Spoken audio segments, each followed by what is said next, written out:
navigator. I'm a mama, papa coming for you. I'm a space invader. There she is. I'll be a rock and rolling bitch. I gotta bring her on. Here she is. Raquel Cion, everybody. Come on, give it up. Add to the stream. Oh, there I am. Wow. There you are. And there I am, like, with a real makeup artist. And Professional photo shoot and all that. oh, yeah, that was a good one. How are you? I'm tired Yes. and freaked out. And It's been a crazy week. yeah. But, you know, yeah, I mean, once again, Bowie got me through this because we're doing a triptych of songs. So we're doing 3 songs, and we're making a video to commemorate the 5-year anniversary of him leaving his body. 5 years. Yeah. That was it. So, yeah, I was recording in my apartment and filming myself in my apartment, being my own director, videographer. I mean, And are you going all out, like the whole makeup and the outfits, or? there's progression, of course. There were costume changes. They're not the one. I didn't want to use any from the show. So luckily, my brilliant costume designer David Quinn keeps me in wonderful gowns and dresses and things. So Keeps yeah, the Bowie side gussied up. Yeah. Let's talk about the show. I mean, I was so happy when Heather told me about you, and I went to the videos, and I was just like, I've not seen the show. I'm so and I can't now. And how did it come about? I mean, how did you start it? First of all, how do you know Heather? We went to high school together. You went to Hartford High? Hartford High. Can't stop the rock. And then I went to GAPA with Heather. Oh, you kidding? That's crazy. Yeah. Wait, so you said Conard? Conard High School in West. Yes. Yeah, I know Conard. Well, I talk about Conard in my show. I'm familiar with the parking lot. What a true and and I talk about Hartford, and I talk about the clubs that I went to and was kicked out of because I was so underage. You know, the Comet, Backstreet, Scarlett O'Hara's. I never really went there very often. And the Shea. I talk about Shea because you'll have to see the show. There's some juicy details there. Yeah. So I've been a performer my whole life. I've been an actor, and then when I moved back to New York at the end of the 90s, I started singing in a burlesque vaudeville show called the Baba Voom Room. My roommate was the director of it, and she was like, "You sing all the time. Make a character and sing in my show." And I was like, "I can't sing in public." So weird. So I started singing in that show, and it just grew. And then I just began to sing more and more, and started to do these kind of alt cabarets. And I did a show at Joe's Pub called Gilding the Lonely, which was kind of a meditation on loneliness and being single and blah, blah, blah. And I was thinking of like, I should examine another emotion, and maybe I should focus on an emotion that maybe brings me some, like, manifests what I want in my life. And I was like, I'll do a show about love. And then I was like, what do I love? And it was just always, I love Bowie. Like, that's it. That's it what came back to Bowie. all Bowie all the time. So it's the show is really about, and this is where my intimate relationship comes in, because it's about my connection to him, his music, how it is the through line of my life. Daily for nearly 4 decades. This year, 4 decades, I think. Yeah. And before we get into how you came up, like how you created the show and used the songs to express these sort of experiences, when what's your first? When was the first time you remember hearing Bowie or going like, oh, this is for me? The first time, like, consciously listening to a Bowie album was in my sister's dorm room at Wesleyan University. Oh yeah, Middletown. Yeah. When I was 12. And just, that was it. It was just. Do you remember what it was? What song or album? Shifted. Well, I mean, Life on Mars is still my favorite song ever in the world, and it works every time. Yeah, my favorite song too. Oh yeah, it's story. It does something to me where it takes me back to a time before I even knew who Bowie was. It just reminds me of being a child and being excited, nervous, ready to do whatever, but also just kind of very aware. Yeah. And I remember like seeing him on the Cher show. So I was obsessed with Cher.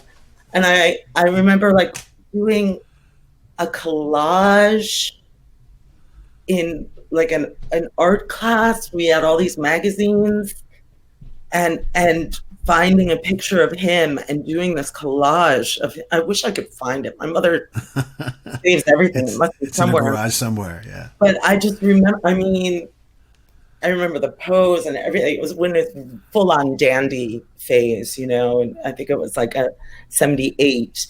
And I was just like, yeah, I never, ever get sick of him. I never get sick of finding out things about him. I never get sick of seeing pictures, hearing things, hearing stories. And there are things that, I'm critical of. There are things that, it's not that he like can everything Bowie is 100%. Yeah. But even when he goes wrong, even when it's kind of bad, it's so good. Yeah. Oh my God. Today I was going for a walk, masked, and I had just like random, shuffle. That's what it's called. Bowie on, and freaking Glass Spider came on. And I was like, do I forward this? And I was like, no, I actually like the chorus. But that initial like 80s version of Future Legend. Yeah. And he had that moment where it was like, some might call it an altar. And I was like, oh my God. The title of the video is Stuck on My Eyes, a Bowie song triptych. And a triptych was originally placed on an altar in ancient Greece. So I was like, there he is, showing up. It's all connected. Well, in my mind, he's showing up. Who knows? When you went about creating the show, how did you, because you can't do a 20-hour show. How did you go about picking the songs? You can, but right. It's very interesting because if anyone knows me but at all, they know about, my Bowie obsession. or my Bowie-ness.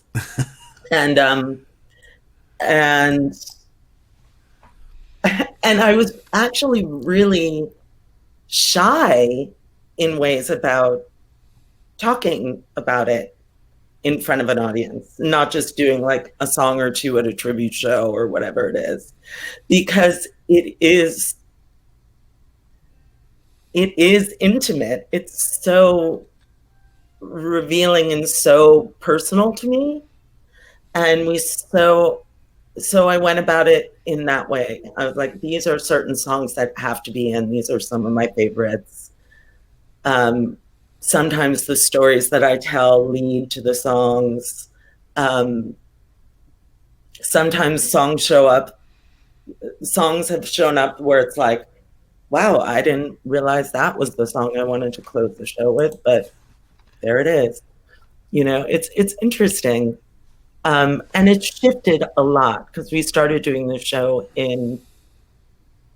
I started doing it in February 2015. So I started working on it in 2014. Okay, wow, I did not know that. Yeah. That's It's been through a lot of incarnations. Like the trailer, I was like, oh, I have to redo the trailer. Like we haven't had the backup singers for a long while because we've been working in a smaller space. Cabaret style. We haven't had the visuals for a while. It's constantly evolving because it's also about my life. So I have to kind of always keep bringing it into this moment. Yeah. And he contains all of that. He's able to contain whatever. His music is able to contain whatever thing you are going through. Yeah, and I think that it's because of how he always followed his muse or his sort of like his imagination and was constantly changing. In the same way, we're constantly growing and we're doing different things and going through new struggles that, you know, a year before we could not imagine. And, you know, I love too, this, I haven't seen the show. I've only seen the videos, but I love that the song selection is just kind of like all over the place. And it's not like, it's not the greatest hits. It's really just kind of like, wait a minute, you know, and, go ahead. There's a lot of underscoring throughout the show, and a lot of time the underscores are hits. Just but we don't do that. Big brain. Well, I've gotten some flack for that, you know, from certain people that aren't like deep into the David, but you know, but you're doing something to keep him happy, though. Let's Dance. You couldn't do Red Too. Like, nope. Yeah, we kind of tease with the hits. No, that's good. What of all through the history of the show, what chapter or what event has been the hardest for you to talk about? Through song. Through song.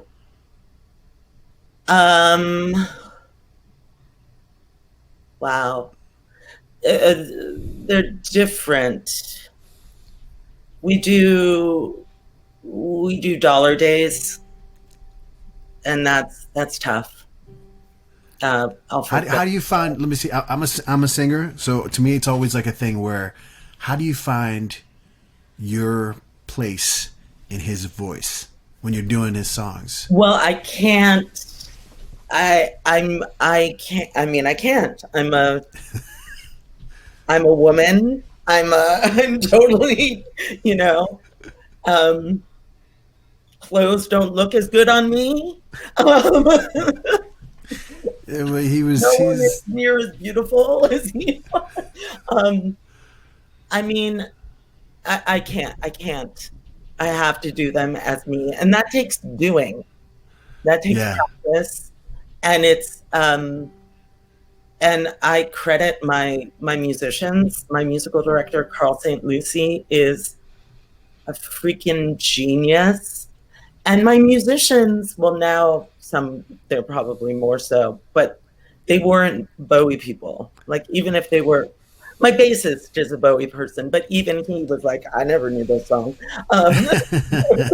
for certain things. I mean, even what we just did, he was like, I never knew this song. And so they're approaching the music in a very new way. You know, it's new for them. And so it has to shift, it has to transform. And, you know, I'm of course like, but I want to do that moment from the 73 show and and I want to do, you know, and I have this one bootleg where he does this. And, you know, I'm a total. Yeah. So now we're being hopeful about the future or the near future. And let's say the show comes back later this year, fall or early next year. Right. Do you see any changes? Do you have any ideas from this past year of experiences to like use? I mean, you don't want to reveal what the new thing. I mean, I don't at this moment. I really don't, because it's just, we're still in it. We're so deep in it. Yeah. And for the past 2 years, I've been doing, which has just been such an unbelievable joy. There's a week-long festival in Philly called Philly Loves Bowie Week. And I've been doing the show there. I mean, last year at this time, on the 11th, I was about to, you know, sing in front of a crowd of 1,000+ people and in a shared Bowie night, and I freaking sang Young Americans with Ava Cherry. I mean, it's like putting that is crazy. tripods on a ladder with an iPhone, trying to figure. I mean, it's crazy. So this was started by because he did love Philly very much, and some of the Sigma kids. So the kids that they were then kids, they're still kids. I mean, we're all grown up now. They're the ones that he invited into the studio when he was recording Young Americans to listen to it before it was even mastered. Wow. Because they went from like his hotel to the studio hotel. And he kept relationships with them throughout his life. Every time he came to town, they'd see him, they met, you know, he'd meet their kids. And so getting their stamp of approval has been huge for me. But we're hoping it would have been right now. And they were hoping to do it in the summer, but I mean, who knows? It will happen. And I think it would have to be addressed. I don't know how, but we need to be wrapped with the light of the other side to kind of see back and look back. Right. I mean, this, you know, with everything that was going on, I mean, the coup d'etat that happened, I kept thinking of, you know, that line, it's from Outside, it's from, I'm spacing on the song, but that living in the shadow of vanity, a complex action for a sinful man, and there is no hell. You know, I just all day that was looping in my head. Yeah, there's no there's a wealth of dystopic material to choose from. He was always peering into the end of the world. Yeah, well, yeah. it was also, I mean, I've also been thinking a lot of that quote from the was it the Russell Hardy show where he asks about his religion or spiritual practice, and he says, "Life. I love life very much indeed." And he did. I mean, and it's yeah.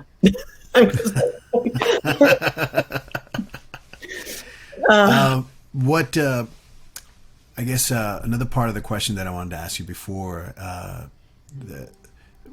the hardest experience that you've had to talk in public about in the show. What has that been for you? I mean, and looking back on it now, how do you feel about it? You know, is there a particular event? I mean, we go deep. We go deep and we go intense in this show. I mean, we talk about death. We talk about cancer. I'm a cancer survivor. I was diagnosed the same year he passed. I'm no evidence of disease. Everything's good. But the thing that is, and maybe this is ego driven, the thing that is really hard for me to talk about is the show Lazarus. And because I think it kind of brings up all my, it doesn't kind of, it fully brings up all my feelings about worth and about accomplishment and having an opinion. I actually didn't like the show, but the fact that I was, you know, I'm very familiar with that theater and with people at that theater, and have done readings at that theater, and it's one of my favorite theaters, and so it was like so close and so beyond me, and it's, I mean, even talking about it, I'm getting all riled up. Yeah, I remember the day it was announced. I just was a mess that whole day, and I remember texting a friend of mine saying, "I don't know if I'm gonna fucking." Oh, can I swear? You can swear. I was like, "I don't know if I'm gonna fucking survive this." She was like, "What is your problem?" I mean, it was like I had to remind myself to breathe, you know? So yeah, that is that kind of shame, or that kind of revealing feeling like a failure. Yeah. Putting it out there is hard. But you get to do it with the song. But I get to do it, and that actually, yeah. It's like my heartache and struggle has a soundtrack. Always. Oh my gosh. I mean, who doesn't? I mean, I guess a lot of people. Yes, a lot of people. So, a lot of people that were at the Capitol yesterday, I imagine. Well, huge. Yeah. Oh my God. I mean, of course. Yeah. It's been fermenting for 5 years, as it were. Yeah. Well, but like all of this, I mean, like this past year and the pandemic and the last 5 years, I do see another side. I do see like the end of this. I do see that, you know, that it's not going to get 100% better, but it's going to be different, and it's going to be something that we can kind of be happy with for a moment until it gets worse again. Well, hopefully, maybe there's finally going to be a reckoning of privilege, of white supremacy, and which is the basis of this country. Yeah, it is. I mean, I It's do hope unbelievable. that is what's going to happen, like a kind of all across the board awakening of like, okay, I think, and it's felt like we've been inching towards that, you Yeah. know, but it's It just been is still at like, shocking to me, though. I mean, also, um, I mean, thank goodness Georgia came through. He's going back to find, going back to find, in the place and time. the place and time. Woo! I wanna be like, oh, I got to be with him. Oh, I love Gladys. Woo! Do you ever see yourself doing a similar show with another artist I don't know. I or an don't era know. or something or a style of music or Yeah, not in the same way. No, I don't think I could. I mean, who knows? Let's never say never. yeah, never say never. I would say never say never Which is because I also feel a like great song. the "Never Let Me Down" was in my head today, and it's just like I'm not like You you're know, it's talking. a beautiful song. Yeah, it's like not one of my favorite albums, but No. it's definitely my favorite song on that album. Oh, we both had a little "Never Let Me Down" moment today. Yeah, yeah. That's Um, well, that was for Coco. He wrote that for Coco Schwab, oh, that's his, right. his assistant, His everything. and his, yeah, Right hand woman. everything, everything. Um, yeah, it's a lovely song, and the video is beautiful with Joe D'Alessandro announcing. I mean, it's Little Warhol connection. yeah. Although Warhol wasn't too fond of Bowie, but How was that? I don't think he was cool enough at that moment. He wasn't, and that's. Yeah, yeah. I mean, He, that's also one reason that's one reason my show is called Me and Mr. Jones. Like, there's something about him as a person that I'm very drawn to, which is very different than Bowie. the artist, yeah. Yeah, but that he was just this mortal with potential of a Superman.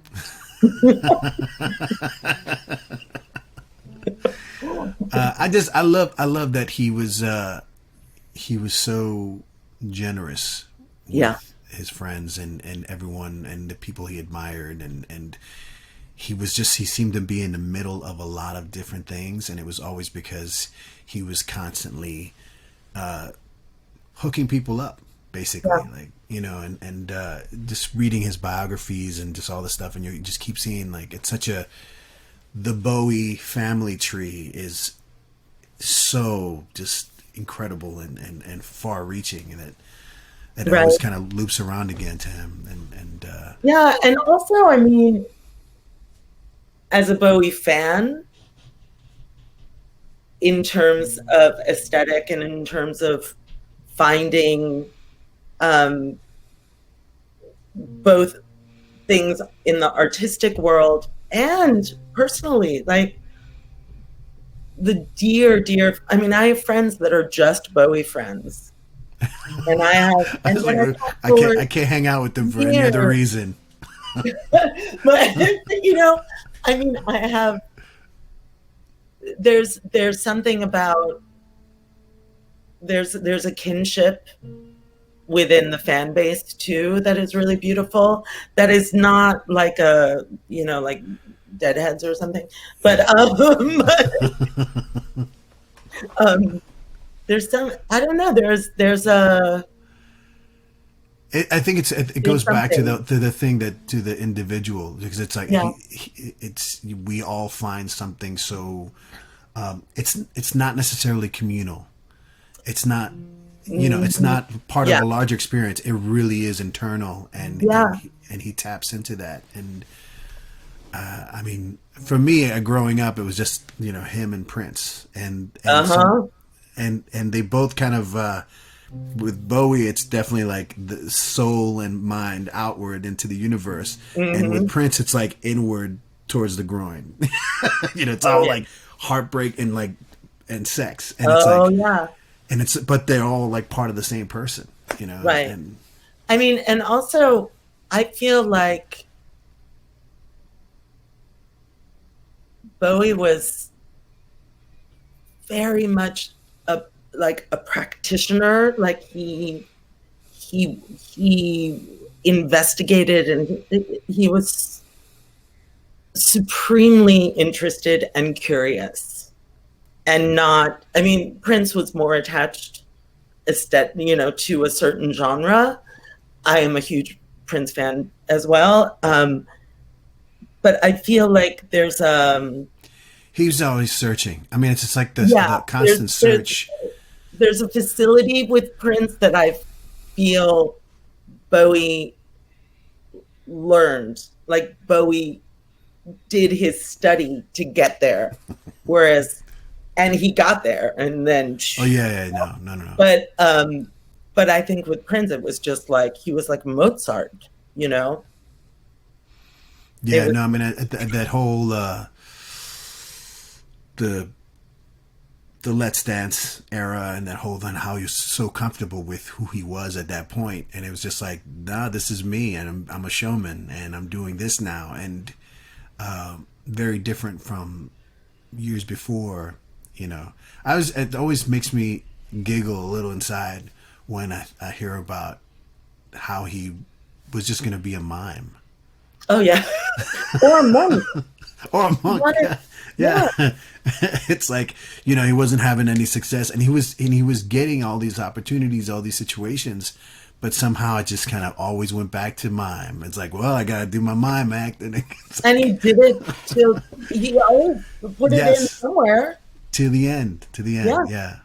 I love that. I want to thank you. Again, not the coolest thing. No, no, which he fully admitted. But it's also like, yeah, I love it. I love him. He pulled it from everywhere. I mean, like you said, it's like he dove in every time, whether it was opera, literature, theater. He was Bowie. Yeah. He's probably the most relevant artist in the past 50 years, at least. Yeah, I agree. I mean, it's across the board. Visual, it's fashion, it's music, it's LGBTQ awareness. He's no. It's obviously a person who was fearless with what he did, and used that as a tool to be that, to just like, no, if I do this, I can do anything. And I mean, it's always a reminder for me anyway that that you just do it. Just don't be afraid. Yeah, just make stuff. Just make stuff. Make your whole entire show around your life, and use music from Bowie and express your inner darkest experiences and how lucky that I get to do that, right? That's amazing. That's amazing. Such a lovely, it's a wonderful, I miss it. It's going to come back soon. And, yeah. and I'm going Where to are you? be You're there. in LA? I'm outside of LA, near LA. LA adjacent. The hotbed, the current hotbed for COVID. I know. How are you doing? We're fine. We're safe. We're in lockdown. Good. Again, thank you for doing this. I really appreciate you giving me some time. I can only guess that the show is amazing just from the performances. I love how you sing. I love your voice. Thank you. And I know that if Bowie could see it, he would probably love it too. I love the show side of it. He would totally dig. I know that he would love that sort of. I don't know. I love it, and I applaud you for doing that, and congratulations on all the success you had, and I know it's coming back. Thank you so much. It was so lovely meeting you.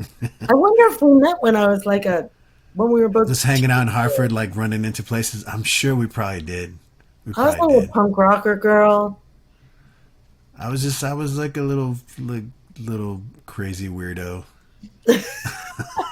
Dressed in black. God, there weren't a lot of us. No. I had crossed paths sometime at the Agora or something. Oh my God, the Agora, the world famous Agora Ballroom. I had a leather jacket that I had. That a friend of mine surprised me as a gift and painted Bowie's face on in the back. So, I had one of those too. What was yours? Actually, oh my God, the woman that did all the portraits at the Agora Ballroom. Remember when there were? Oh yeah, on the side. She painted my jacket. Oh wow, no, it's not the same person. That would have been really. My friend Natasha. No, it's my friend Jen who did it. And she was an artist in Hartford. What was the picture? What? It was the famous Changes picture. Oh. Just not the Changes one. The whatchamacallit, the one he did again for the next day and covered up. It's the one that he's kind of like Heroes. Yeah. Yeah. Mine was a Ziggy with the circle. Oh. Yeah, it's again wild, right? It is crazy. I'm trying to think of what other places in Hartford that were like, outside of hanging out at record stores or people's basements, like Capitol Records, G Fox Records. G Fox. Girl, you're taking me back. Right? It was like Record Express, Strawberries. Oh yeah, Al Franken's. Brownstone. What was it? Brownstone. Brownstone music. Yeah. Oh my God! And you're a West Hartford resident? You like grew up in West Hartford? I was. I mean, I hated it. Yeah. I understand. Down on my knees in suburbia. Not a Buddha. Nope. Just a struggling kid. Oh, God. Get me out. I got out fast. Yeah. I left Connecticut when I just turned 17. Yeah. Sounds about right. I got out around that same time, but they pulled me back in. Oof. Okay.